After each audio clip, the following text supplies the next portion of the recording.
Welcome back to the Vagabond Garage. Now, if you're new here, the goal is to get one of these cars running and driving well enough to take a vagabond adventure around the country, to attend car events, see national parks and roadside attractions, and just generally spread the love of old, cool cars. Now, the clock is ticking on which car to take because it is now September, which means that in a couple months, all the places I want to go in northern Colorado, northern Arizona, even Oregon are going to start getting snow on the ground. It's going to be pretty inhospitable for any car besides this, my 2002 Audi A4. Now, this weekend I went down to Arkansas to attend the Ozark Euro Festival. It's a European car show in Eureka Springs, Arkansas. I'll show you guys more of that soon. But the catch, the caveat is, I don't want to stay in hotels. I would like to do exactly what I did in that car back there, the Vagabond Rabbit, and camp out of it the entire time. That means having everything in the car that I need to be fully self-sustaining. The only reason I would ever go to society is maybe take a shower. I don't know if you ever need to do that. But also to get like food, ice, that sort of thing. Otherwise it would be camping and being distant, which honestly fits in pretty well with current world events. The problem with that is space. You can tell by looking that some of these cars are not going to be able to, let's say, accommodate the needs of a full-time camper, and this is why. I only stayed for a couple days, but I packed as though I was staying for a month. Now, I know that some people can go camping with just the shoes on their feet and the shirt on their back. I can't do that. I actually overpack, believe it or not. It's kind of the only thing in my life I prepare for. Now, the trip went without a hitch. I absolutely loved taking the Audi on the road. It was the first time I've camped out of it like that, and I loved it. I even put the bike on the roof, which I never ended up using, but it was pretty darn cool to drive around. It was fun to attend the show. People seemed to like the car, but it was lacking one thing. It didn't quite have that je ne sais quoi. No, is that how you say it? It didn't quite have the vintage appeal. Let's just say it wasn't cool. I think it's cool. I think it's cool. I think you're cool. Please don't break down. But you got to admit, there is something about showing up in a vintage car like this, maybe the Ford Fiesta, that is just got a pretty cool feel to it. I'm not a person who really likes to stare at their own car at a car show, but I do like to put a smile on people's faces when I arrive. And the whole goal is to spread the love of cars and do car events and drives and things like that. So really, I think it needs to be in a vintage car. I have a choice of which one I would prefer to take, and I will tell you that at the end of the video. But for right now, I think we just need to kind of thin the herd. Which ones of these cannot go? Now keep in mind, September, we have a bit of a time limit, so that means that we can't fully restore a Honda N600 by the end of the summer. It's pretty much the end of summer already. Maybe one day we'll be going to campsites in a fire truck, but for right now, we got to be at least a little more practical than that, right? Or do we? I don't know why, but like the idea of showing up in an alpine campsite with a little snow on the ground in a C4 Corvette just has some sort of romance to it. Or tearing down a desert road in Death Valley, or showing up on Highway 1 with all my luggage in the back. And I guess that last part is kind of where I'm getting hung up, because I don't know if it's going to work. I don't think you could get all of this stuff, or even the necessities, into a C4, because it's really an impractical car when you get down to it. Yeah, it can hold your groceries and stuff, but like, this is all you get. You can't really put much here because that's you and all the women who are lining up. That's just you and yourself alone. You can't put anything up here because it'll catch on fire. Not that this car's never caught on fire before, but I don't want to make a habit of it. Question of the day is, will the stuff that I want to take on the road to camp as a vagabond and go do car stuff fit in the C4 Corvette? I guess there's only one way to find out. But the first thing we have to do with the Corvette is start it. It hasn't been started in like months. Long enough for there to be dust on it, which is too long. I'm gonna put this camera back here because Stradman. Here we go, cold start after months of sitting. C4 Corvette, will it start? Let's find out. No, not at all. Nope, not even enough to pop the headlights probably. Nope. Flat battery, boys. Oh, that was a beautiful cold start.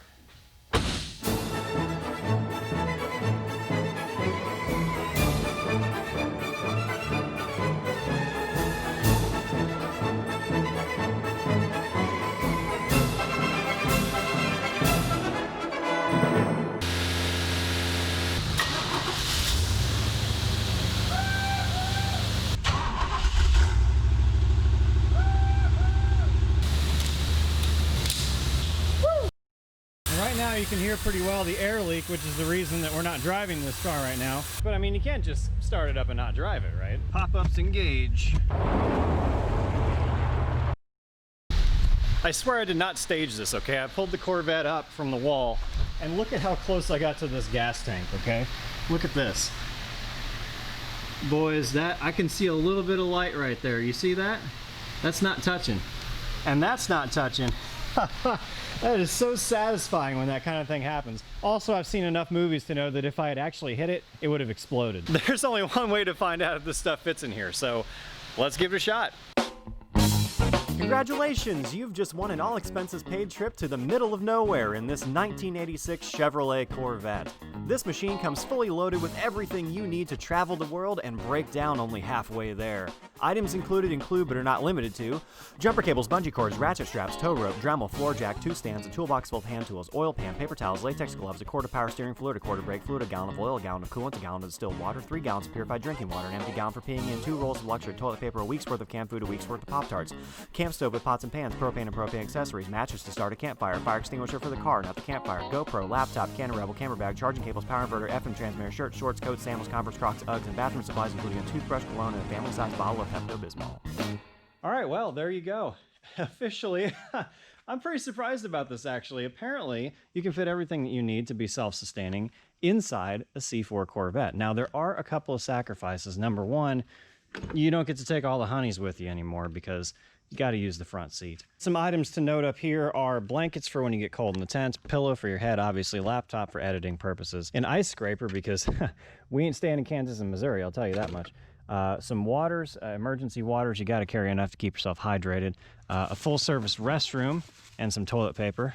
Extra water, day bag, wrenches in case you need to tighten the battery or something, big-ass flashlight, laptop converter for the cigarette lighter, and also some perfect push-up things because you got to stay swole AF when you're on the road. Anyone who's going to be adventuring needs a hat like this. That's all I'm going to say. I can't show you everything that's in here because it's packed away, but the big items are a tow strap because I am going to get myself in deep shit at some point. It's just going to happen.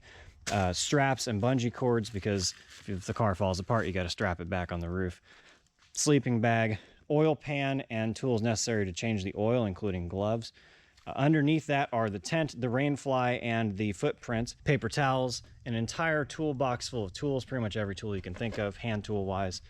Food and other food accessories in this box or bag. This box contains bathroom accessories and an ocarina that my friend Evan made, which is pretty cool. Dry box in case it's raining and whatnot. Under here we have oil, coolant, Rain-X, because you don't want to trust the wipers in a car like this, and also a jump box.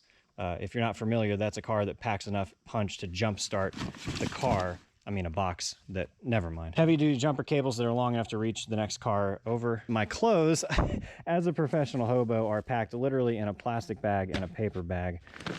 Shorts, tops. And then kitchenette. The burner is in here inside the pot. And then propane for your stove. Underneath there is a camping table, a big old camping table. Here you have a hammock, also the sleeping mat, and some more tools, notably a Dremel, because why not? And of course, last but not least, you got to carry a fire extinguisher. So you might be saying to yourself, Justin, what a success. You can now camp all around the world in a Corvette, but not so fast. One of the things I forgot on the trip in the Audi was a cooler. That means I wasn't able to eat any fresh food, fresh meat, fresh vegetables. I was eating canned food, which it's not the most nutritious thing in the world. It's so unnutritious that I can't talk. The other thing that will not fit in here at all is some sort of canopy. When I was camping in the Audi this weekend, it rained, and I had to wait till it stopped raining to go outside and make lunch because I wasn't gonna cook and eat in the rain. You're talking like a 7.5 foot canopy or a 10 by 10. It would be difficult to even fit that in the Audi, let alone the Corvette. I really don't know how to solve that problem other than to just cook inside the tent or something like that. You might be at home saying, Justin, buy a bigger tent. Well, I tried that. I got an REI Kingdom 6. It's a 10 by 10 tent designed for like 6+ people. And it, first of all, weighs like 50 pounds. It packs into a giant backpack that like you could use for weightlifting purposes. And also, it takes forever and a day to set up by yourself. I tried to set it up by myself in the basement of my parents' house. It was impossible. I had to have help. I had to have someone coordinate the poles while I set it up. it just was not ideal, and it didn't pack down at all as small as this stuff does. So I don't think that's an option either. The other thing I'm not able to bring with me is a camping chair, which it's really nice to have in camp, to have a chair. I might be able to get online and find a smaller chair that could fold up. And on that note, I could probably find a smaller sleeping bag, because this thing is just gargantuan. It takes up a lot of room. And do I really need a tow strap and every tool in the entire arsenal? There's also a jack under here. The jack from the Audi is really small. It's under here. There it is.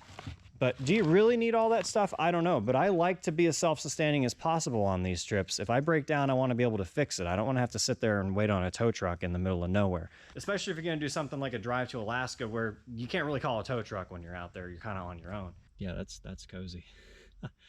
This is tightly packed in here, that's for sure. I mean, look, the passenger seat is just, I mean, we got to put that somewhere, but it's just stacked to the brim. Well, that doesn't work. Oh, what'd I mess up? Oh, yeah, see, the hatch struts come down over here. There's actually supposed to be trim pieces there that the hatch struts lay on, but I left them out intentionally so we'd have a little more room to pack stuff. In fact, I'd rather have this off, to be honest, because this is just space under here. It's just there for effect. The problem with this is there's nowhere for the top. See, the top on a C4 Corvette comes off, and more notably, it is transparent. Now, what that does is basically make this space right here an oven, even on the coolest of days. It's pretty much impossible to drive this car and not get a sunburn, or at least be overheating, unless it's the dead of winter and you can have the windows down and there's a little propper thing that holds this about this far open for airflow. But what airflow? We've got everything packed in here. There wouldn't be any airflow back here at all. Plus, really, you got to have the roof off, because that's the Corvette's party trick. The party trick of this whole car is to take the roof off, drive around, you got somebody in the passenger seat, you're like, hey, look at the stars. No, that doesn't happen. How cool would this car have looked if it was like a hatch, like fastback type thing that came all the way back? That would look really cool, wouldn't it? Kind of like a Callaway, what did they call that? The C7 super boat or something? I don't remember. Now I hear some of you saying, Justin, wait a second, just put some Plasti Dip on the roof and now the sun won't be able to get through. Well, the problem is this is a Lexan polycarbonate roof. It's over $1,000 to replace, and from the research I've done on Lexan and polycarbonate, if you put a substance on here, it's just going to lock the heat in and it's going to dry out and crack and warp this roof. Also, look at how much dust is on here. That's kind of embarrassing. So we can't just paint it. We can't just put a cloth on the inside. That would all just lock the heat onto the roof. I have been looking at Craigslist for the past 4 months or so in anticipation of this very moment, looking for someone getting rid of a painted roof, because they did make painted roofs for this car. They want like $500, and I'm not convinced that the painted roof would solve the circulation problem, because it's still really, really hot in there. Now, some of you were saying, hey, Justin, isn't there AC in that Corvette? Yeah, there is, but it doesn't work, and fixing it would be like $500+. I'm cheap.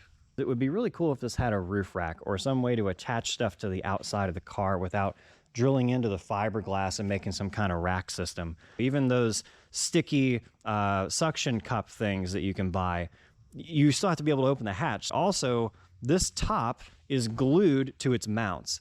It's not attached. It's not bolted. It's glued to the mounts that hold it to the roof. So my friend Evan sent me this, which, first of all, damn, out here looking like Stradman in 2014, or every skier with an Audi R8. Secondly, that might work. I think you'd have to drill 4 holes, but if you did it symmetrically and you put body plugs in them, I don't think anyone would notice until they got really close. Obviously, you'd have to fix those one day, or somebody would. I'm not going to do it. What do you guys think? Should I drill 4 holes in my car so I can put a rooftop box on it? Leave a comment. Another thing I don't like is everything is exposed. There's really no way to hide anything in this car. Yeah, the roof and the back are tinted, but I mean, the sun is still getting to everything. For example, the laptop, there's nowhere to hide it in the back and cover it up. There's nowhere to put all the camera equipment when I'm not using it. Well, I guess that about settles it. Could you camp out of a C4 Corvette and be completely self-sustaining and also be able to fix your own car if you break down? I think the answer is yes, but there are certainly some sacrifices that come along with it, especially for my car, which has a transparent roof. You would just be super hot the whole time, and you wouldn't be able to take the roof off, which is honestly one of the coolest parts about a C4 Corvette. Also, there are some things that you just outright can't carry, but you could do it. People think you need a van or an RV or something like that, or you have to have a motorcycle you can pack all this gear on. No. You can take anything you want. You can take this, which is honestly, in my book, one of the least practical cars ever made. And as you can see, it fits everything you need to be self-sustaining. I promised early in the video to tell you which of these cars I would like to take on the road the most. And it actually isn't the Corvette, and it's not even here. It is this. My 1969 BMW 2002. This is not mine. They didn't make the shirt on mine, but it's orange. It's a BMW. It's close enough. But the biggest limitation here is time. It's already September. The Volkswagen needs an engine. The BMW needs pretty much completely rewired. The Audi Fox hasn't been driven in years, nor has the Honda N600. So really the only choices on the table are the Ford Fiesta, the Corvette, and the Audi A4, which the Audi, it just lacks a certain something. I'd rather do it in something old and quirky and cool. Not that I don't like the Audi, but you know what I mean. What do you guys think? Which one of these cars should be the Vagabond adventure car? Hopefully the first of many, but for right now, the only one. Leave a comment, hit like if you like what's happening here. If you want to see how this all plays out, feel free to subscribe, and I'll see you guys next time.